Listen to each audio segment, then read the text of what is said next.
We have discussed encapsulation as pillar one of object-oriented programming. In this video, we will be focused on abstraction as the second pillar.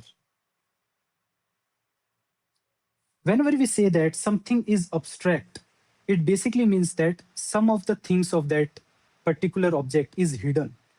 It is not clear to me, it is very abstract. Now, this is in terms of natural language, for example, English. But in terms of object oriented programming, abstraction basically means that you do not expose anything which is not required by others.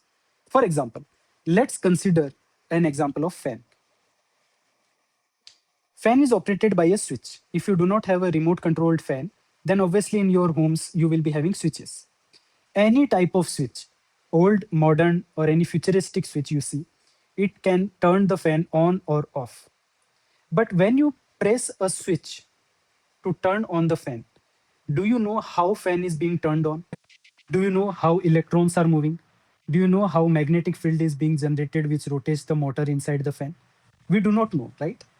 And that's why even a person who is away from science can easily use fan, because the details of how fan is running, what the system behind the scenes is doing, is abstracted away.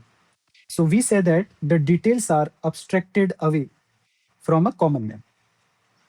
Similarly, the concept applies to computer science as well, where we say that if you are exposing anything to other teams or other clients, you should not expose something which is not needed by clients. Let's take another example. You go to a car driving test.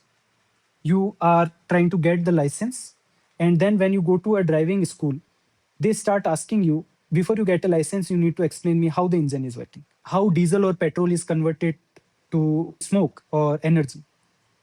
You will be overwhelmed and you will ask the person, why is it needed? I just need to drive a car on the road. If I had to study so much, I would be sitting somewhere in big MNC. Even a common man, a driver, should be able to drive a car without such details. And fan and car are the examples of how abstraction works. You do not need to know each detail. If you are able to operate on something, then you don't need to know the details. And that's the idea of abstraction. Abstract away details which are not needed by clients. Generally, abstraction is implemented by interfaces or abstract classes. Interfaces and abstract classes, they are different from each other, and that is a topic for a separate video, where it is a very popular interview question, how interfaces differ from abstract classes, when to use which.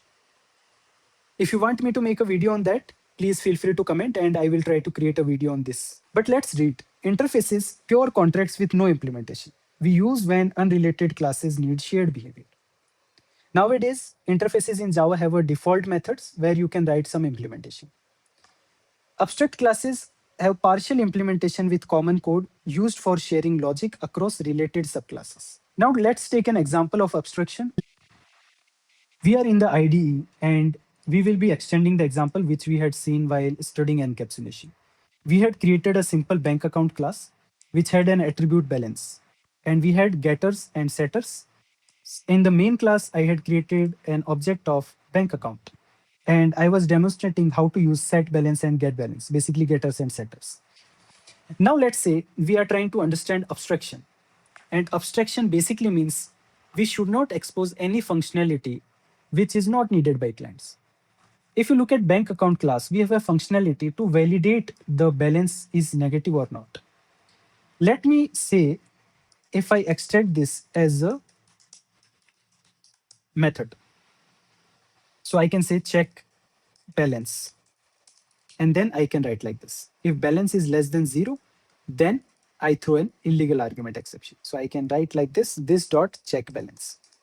And obviously I will need to pass the balance as well. So I can write double balance as the argument to check balance. Now I have made this deliberately as public so that I can demonstrate this is a functionality which is not used by anywhere outside bank account. So main method ideally should not be able to access check balance. But if you see, I can directly write like this, account one dot check balance, and I can write like minus 500. If I execute this, you will get an exception.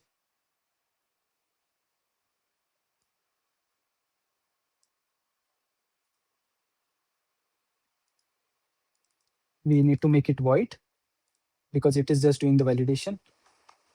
And if it does not throw exception, that means the validation is passing. So you see, we get an exception that illegal argument exception balance cannot be negative.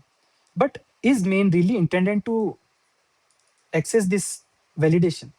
Ideally, this validation triggers when I try to debit an amount. So this check balance should be triggered from debit, not independently. And this is the logic of abstraction. Now main class will have access to 4 public methods: get balance, debit, set balance, and check balance. But ideally check balance is only intended to be called inside debit. And hence I will make this as private to correct the excess.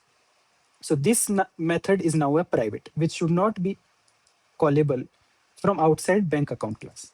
So if I now execute this, you will say that we will get a compilation error that check balance is having a private access. And this is expected. So this is how abstraction works. We should not expose any functionality to other clients, here main class, which is not intended to be used by clients directly.